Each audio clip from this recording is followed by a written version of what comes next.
Let me ask you this. What if I told you the woman behind the world's most famous wizard was once rejected by 12 publishers and living on welfare? That's right. J.K. Rowling, the author of the legendary Harry Potter series, faced unimaginable struggles before she achieved the success we all know today.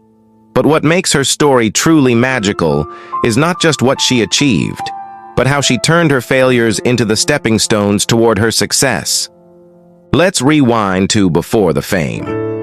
Before the Harry Potter books flew off the shelves and before Rowling became a household name, her life was anything but glamorous. Joanne Rowling, as she was known, was going through a tough period in her life. She was a single mother, raising her daughter Jessica, while struggling to make ends meet.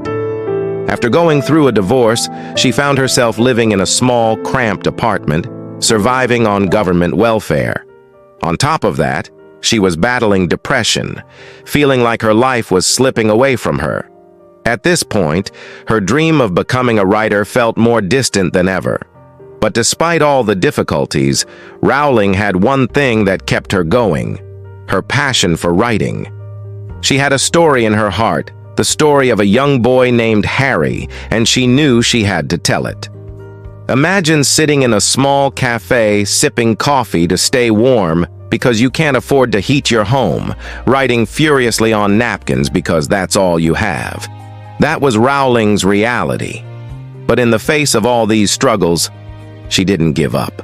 Finally, after years of working on her book, Rowling finished the manuscript for Harry Potter and the Philosopher's Stone. She was excited and hopeful. Surely publishers would see the potential of this magical world she had created.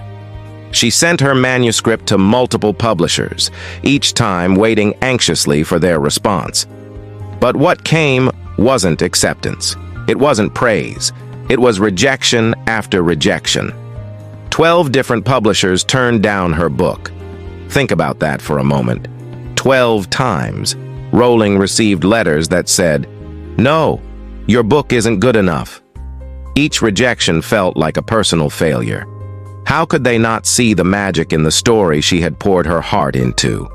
She began to doubt herself, wondering if she should even continue pursuing her dream.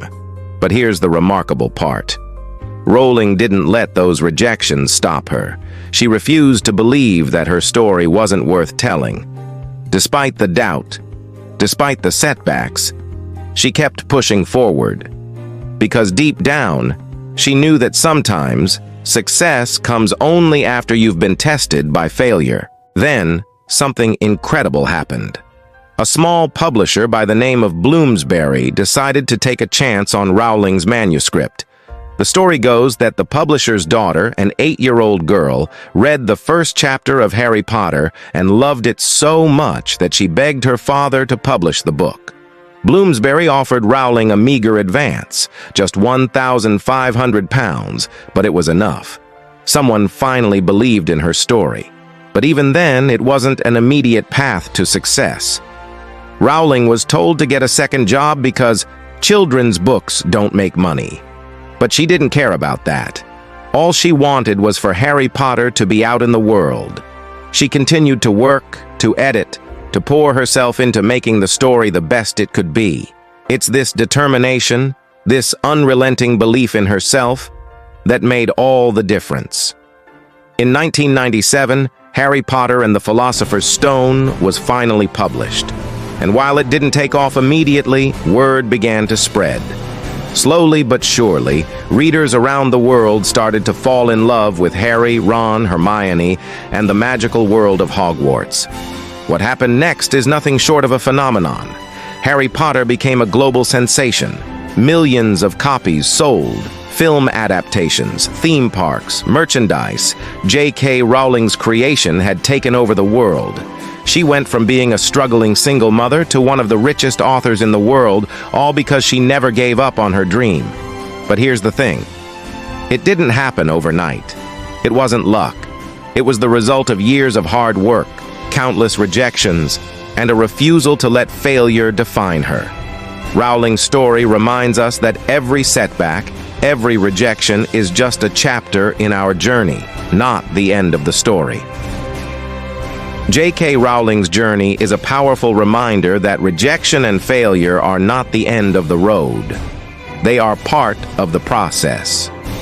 Each no brought her closer to the one yes that changed her life forever. Her story shows us that it's not about how many times you fall, but how many times you get back up. No matter what you're facing right now, whether it's rejection, failure, or doubt, remember this: success often comes to those who keep going when others would give up. In Rowling's own words, "It is impossible to live without failing at something, unless you live so cautiously that you might as well not have lived at all, in which case you fail by default." So, the next time life throws obstacles in your way, think of J.K. Rowling, how she turned her failures into stepping stones toward success, and remember that you can do the same.